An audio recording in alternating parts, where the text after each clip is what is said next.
Welcome back for the second lecture for week one.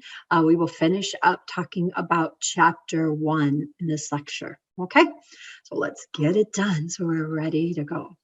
Okay, so in the last lecture, we were talking about the idea of administration. What is administration? Who are the key players in an administration? And then we were saying when administrators make decisions, they have to do it in a planned, systematic way. Okay, so that's what we were going through. Now, within that planned process, you have to understand some of the fundamentals, foundations of justice that also have to be considered by administrators.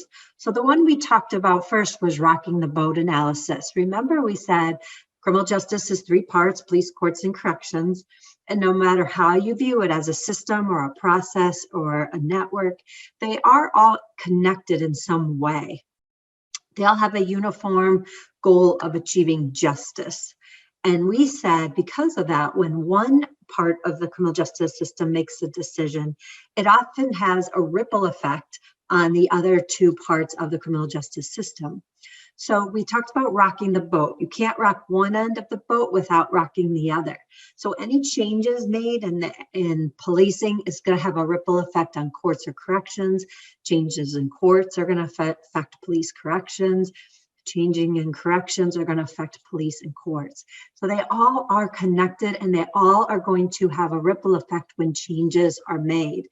And a good administrator has to think about that, has to consider the effects on the other parts of the system. Now, another thing that they have to consider is the effects on what we call the due process model versus crime control model. So hopefully you remember from intro, and then we talked about it if you took criminal procedure law, we talked about this constant balance in the criminal justice system. They're constantly balancing due process model. Remember, the due process model is the model that believes that upholding constitutional rights is the most important thing for the criminal justice system. Never violate the Constitution.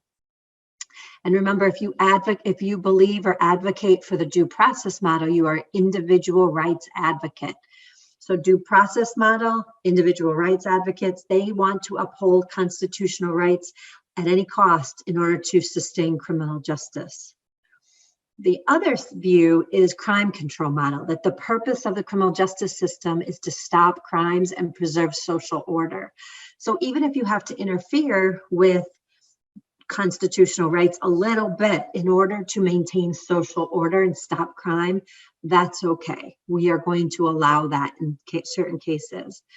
So if you are a crime control model person, you believe in stopping crime, okay? You're a public order advocate. You believe in public order over individual constitutional rights. Now remember, in the criminal justice system, we are constantly battling these 2 things. So we're trying to figure out, whenever we make a policy, what effects is it going to have on the Constitution or constitutional individual rights, and what effect will it have on crime control? And we're always trying to balance those 2 things. Now, people have a preference a lot of times for one over the other. Some are much more worried about constitutional rights. Some people are much more worried about stopping crime. So sometimes I'll ask a question, what do you fear more? Police abusing their power or crime? If you're worried about police abusing power, you're probably a little more towards the due process model. If you're worried about stopping crime, then you're probably more towards the crime control model. Now, how you feel on this subject is going to affect your policies. When you get into administrative positions and have to make decisions on what policies to implement, your thoughts on these are going to affect what policies you make. If you're a true individual rights advocate and believe in due process, you're going to be leery to make any policies that will interfere with people's constitutional rights. If you're a strong crime control and you believe you just have to stop crime, stop crime, stop crime, you are going to lean much more towards public order and you're going to make policies that give police more power to stop crime, even if those powers could have an adverse effect on people's individual rights. So you kind of need to assess where you stand on the issue, because it would affect what policies and procedures you ultimately agree with in the system. Okay. Now, the ultimate thing is to balance both of these. Like, we never want to go too far one way or the other. If you go too much towards due process, individual rights, then you may have a ton of crime, because you're handcuffing law enforcement so much by these individual rights that you're allowing things to occur, and you could have higher levels of crime. But if you swing the other way too much and you're too public order protecting society, you may really be limiting people's constitutional rights and really violating the fundamental principles of our country, our Bill of Rights. So we always are constantly striving as administrators to reach a balance between those two things. Now, if you're a little uncertain about this balance, I posted a practice assessment. So it's due process model, crime control model, practice assessment. So you can really make sure that you understand the differences between these two models. Now, there's one other thing that administrators have to consider when making policy choices. So before we get to it, we have to talk about the concept of a stakeholder. What is a stakeholder? A stakeholder is anyone that is affected by the policy or procedure. So if I'm the teacher and I make a new policy that if you miss one lecture video, you fail the class, that's a policy. Well, who does that affect? Well, it could affect you because you're the student. It could affect your parents if you fail out.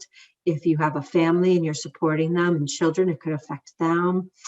It could affect other future students that don't want that policy. It could affect the college if it decreases enrollment. So one of the things you have to consider when you make a policy, who are the stakeholders? Who is this policy ultimately going to affect? Who is going to be affected by this policy? So anybody directly or indirectly affected by a policy decision is considered a stakeholder. Okay, it can be people that work in the agency, it could be regular citizens, it could be politicians, it could be all kinds of different people. So when you are creating policies, you really want to think, who is that policy affecting? Who is going to be ultimately affected by that policy?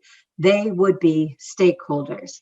Now, once you have all your stakeholders in your mind, you have to think about, are they for or against the policy? So some stakeholders are going to be for the policy. If they are for it, if they like the policy, they're going to be pushing for change. They're going to be pushing for that new policy. Out of all the stakeholders, there's also going to be somebody that's against it. They're going to be resistant to that new policy. They're going to resist the change. So you're always going to have two sets of people on different sides. Okay. So if you think of any sort of policy, let's say we come up with a policy that chewing gum is a capital offense, you get the death penalty. Well, maybe you have people that are for that. Because the janitors or the people that clean the offices are sick of picking people's gum out, and health commissioners because of the germs that are on the gum. Maybe they're for that. People that are against it, people that are against the death penalty. The gun manufacturers, because they won't be able to make gum anymore. Nobody will want to chew it. People that chew gum. So you always have to think about who are on both sides of the issue. Who are the people that would be fighting for this policy? Who would be fighting against this policy? This is what we call the force field analysis. We have to think through the arguments for and against any of our policies. And a lot of times they're conflicting. So once you choose your topic for your research paper, you are going to do this analysis. You're going to think about who would be for my changes, who would be against my changes. And you're going to do this force field analysis, these conflicting views of stakeholders. So think about this. Congress wants to pass a law abolishing the death penalty. So we have to think of who are the stakeholders when we're talking about the death penalty. Well, Congress, because they're the ones wanting to pass the law, pro-death penalty people, anti-death penalty people, defendants, police may be for it to stop crime. You may have churches that are against it because only God should take somebody's life. So you want to go through who are all the people that would be involved in this issue. Now, you don't want to be too general. You just want to say pro-death penalty, anti-death penalty. You want to really give it some thought, specifically, much more detailed. Who exactly are the pro-death people? Who exactly are the anti-death penalty people? So think about it and make it more specific. Once you think about all the people affected by this issue, then try to kind of pick sides. Who would be pushing for this new law abolishing the death penalty? Who would be fighting against it, not wanting this law to pass? That's the force field analysis. You want to do that balancing between the pros and the cons of your policy. So this is all part of that concept we talked about in the last lecture, planned change. Remember, whenever somebody in administration and criminal justice wants to make a change, they need to make it a planned change. They have to rationally approach it, research it, think about it, go through all of those analyses and really think about the effects of their policy before they actually change the policy. So it includes all of these things. Rocking the boat analysis. So if we make this change, how's it going to affect the other parts of the criminal justice system? Due process versus public order analysis. If we make this change, how is it going to affect individual constitutional rights? How is it going to stop crime? And then we need to do the force field analysis. Who are our stakeholders and which side would they be on and what would their arguments be?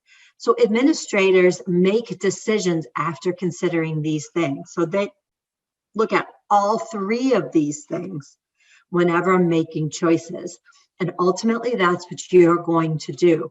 When you research your issue, you're going to look at the pros and cons on each side. You're going to do a rock the boat analysis. You're going to do a due process, public order analysis. You're going to do a force field analysis, and you're going to have to consider all of those issues.